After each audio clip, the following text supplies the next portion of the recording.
Assalamualaikum warahmatullahi wabarakatuh. Selamat datang di video pembelajaran matematika wajib kelas 10 bersama Eka Novia. Kali ini kita akan membahas materi konsep nilai mutlak.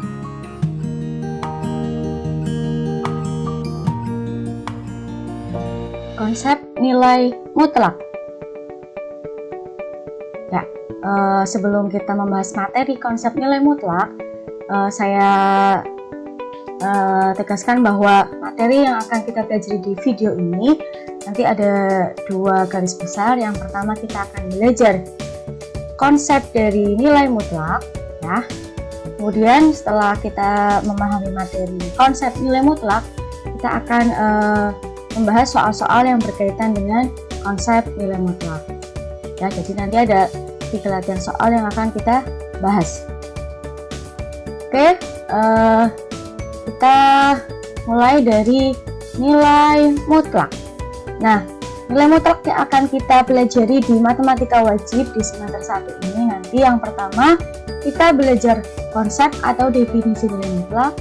Kemudian setelah itu kita akan belajar menggambar grafik fungsi nilai mutlak. Selanjutnya, setelah grafik fungsi nilai mutlak, kita akan belajar persamaan nilai mutlak. Dan yang terakhir adalah kita akan mengerjakan latihan soal-soal yang berkaitan dengan nilai mutlak. Di video yang pertama ini kita membahas konsep atau definisi nilai mutlak.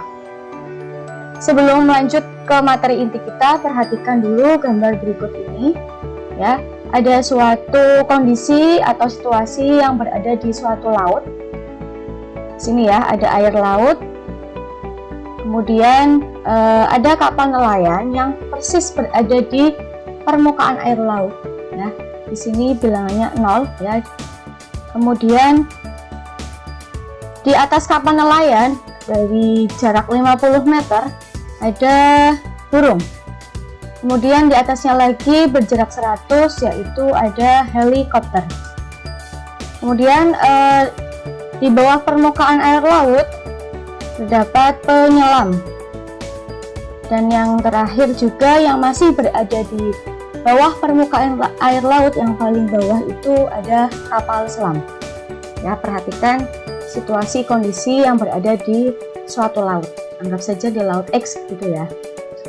Nah, berdasarkan gambar di samping ini, jawablah pertanyaan-pertanyaan berikut.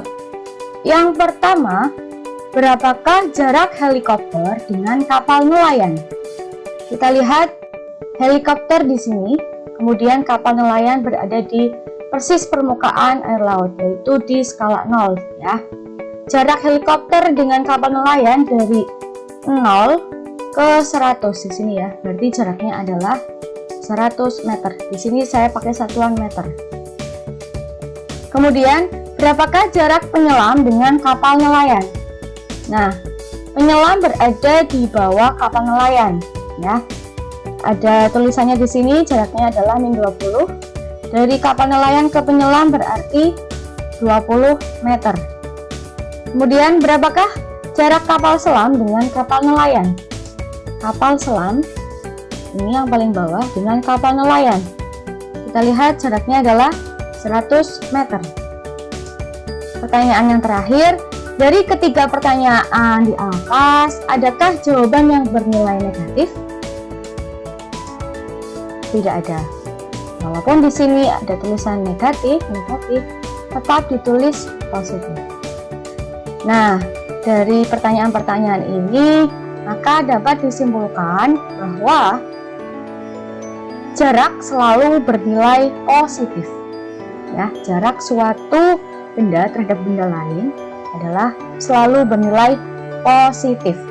Nah, jarak ini berkaitan dengan materi yang akan kita pelajari, yaitu konsep nilai mutlak.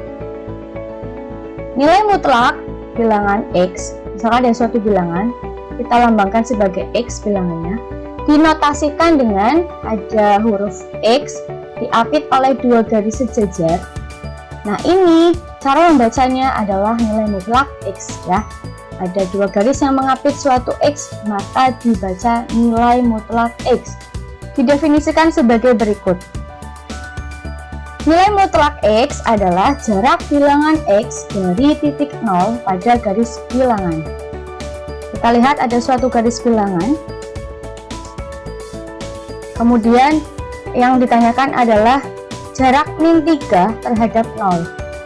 Tetap bernilai 3, bukan min 3 ya. Jaraknya adalah 3, karena jarak selalu bernilai positif. Kemudian jarak 2 dari 0 adalah 2. Dari ini dapat kita tuliskan jarak min 3 dari 0 adalah 3, yaitu bisa dituliskan sebagai nilai mutlak negatif 3 sama dengan 3.